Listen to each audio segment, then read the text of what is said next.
So earlier we made over your appearance, now we're going to make over your finances, and we're joined by the author of Paychecks for Life, Charlie Epstein, for the 4 steps to supercharge your retirement. Thanks for joining me. Thanks for having me. It's always great to be here. Why are we in the kitchen, first of all? Let's answer this question for everyone out there. Right. Well, it's after April 15th, people are thinking, oh, finances, I'm going to put them behind me. On the back burner? On the back burner, if you will. Very good. But I want them to start thinking about finances like a recipe.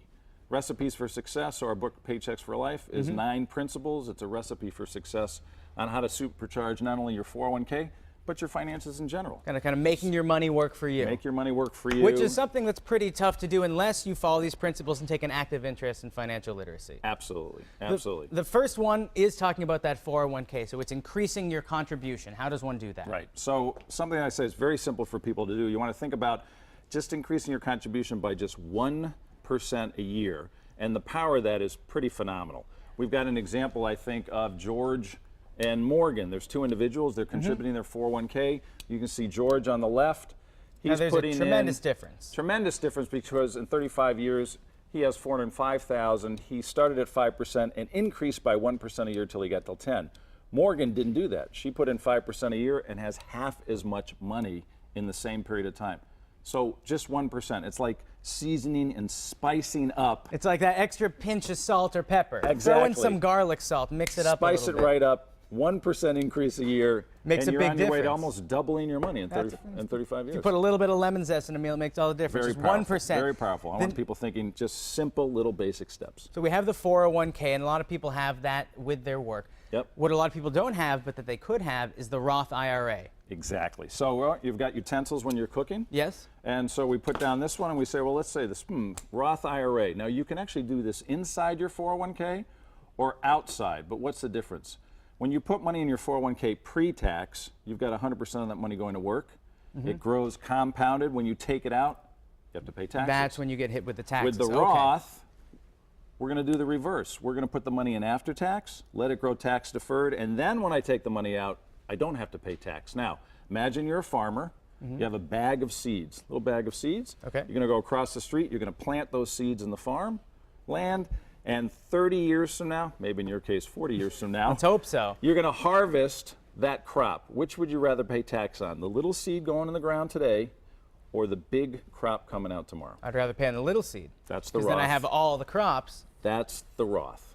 I understand. So Okay. at the end of the day, you don't get hit by the tax man when you're taking it out. Whereas in your pension, when you say, hey, I'm going to cash in my pension, it's not as much as you think it is. Right. Unless you can also do a Roth inside the 401k, and for people who have higher incomes, that could be a really good benefit.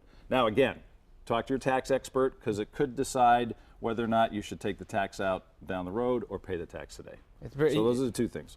Increase by 1%. Consider starting a Roth either inside your 401k or outside. And number 3, rebalance annually. So important. So again, we're in the kitchen. We're talking about cooking, and when you're cooking, you're trying to balance all the recipes. You're trying to balance all the seasoning. All the flavors, yeah. All the flavors. Same thing with investing in your 401k. I think we have another chart here. And basically what you're doing is, if you're invested in multiple investments, then at least once a year you want to rebalance. So if you had 4 investments, 25% in each, every year make sure you go back to that 25%. What happens is you'll always sell some of your winners and buy some of your losers, because one of those investments might go up while one goes down.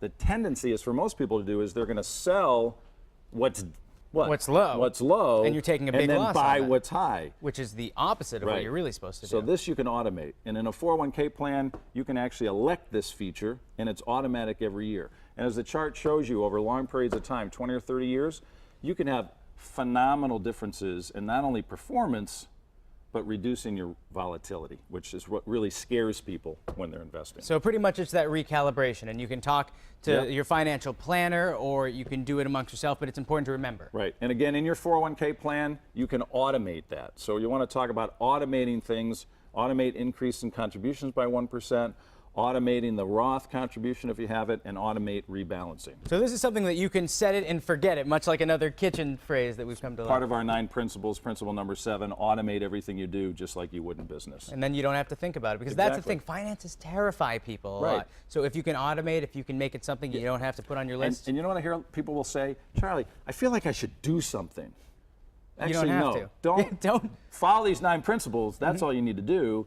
and then you're all set. Well, that's kind of your last principle too. It's stay invested. Don't do anything. Just stay invested. It's the power of the penny. As long as you're compounding it. And the power of the penny we talk about is if you could double this penny, okay, so we have this one little penny. People don't think about it, a little tiny penny. So imagine this, you could double this penny every day for 30 days. So think it's on a chessboard. 1 becomes 2, 2 becomes 4, 4 becomes 8. You do that every day for 30 days, compounded. What do you think that penny is going to be worth at the end of 30 days? A lot of money? I have $100 for you if you can get it right. I have a book, Paychecks for Life, if you can get it right. Oh, son of a gun, I should have thought this through and done the math. $100? You could just One give me the more $100 bill. I could. $86.50. There you go. Nope. How about almost $5.6 million? Seriously? $5.6 million. It's the power of that One penny. Doubled every day. So as you're saying, like the 1% putting into your 401k, these little things, they make a big difference. Big difference. Now I have to say, I'm not here that you can guarantee that penny will double every day. Exactly, right? but it's That's the hope. caveat. If you use these principles, you have a chance of it happening. It's what the wealthy know. Money begets money begets money. Because if it's just sitting in your bank account, it's not be getting much of anything. Right. And speaking of money, I want to remind people that we are donating money. Yeah, a little bit of the proceeds of the book goes to Square One. So 50% of the proceeds of the book, we're extending this out. That everybody's been so great. Till the end of May, if you buy our book, Paychecks for Life, you can get it on Amazon, you can get it on our website. I'm donating 50% of the book to the kids at Square One to help them through the tragedy they went through with the tornado that hit a year and a half ago and the gas explosion at the north end. I want to thank you so much for joining us Thank today. you. It's a pleasure having you here. Next time, we'll cook a real recipe together. How's Good. that? Well, then I won't eat breakfast. I'll save up. Okay. Oh, I have a tofu recipe that's really great for you and for you. I'm going to eat it. Thank you very much. If you'd like to learn more about how to turn your 401k into a paycheck manufacturing company, log on to paychecksforlife.org. Thank you, Charlie. I've now been baptized. I'm a pretty good cook.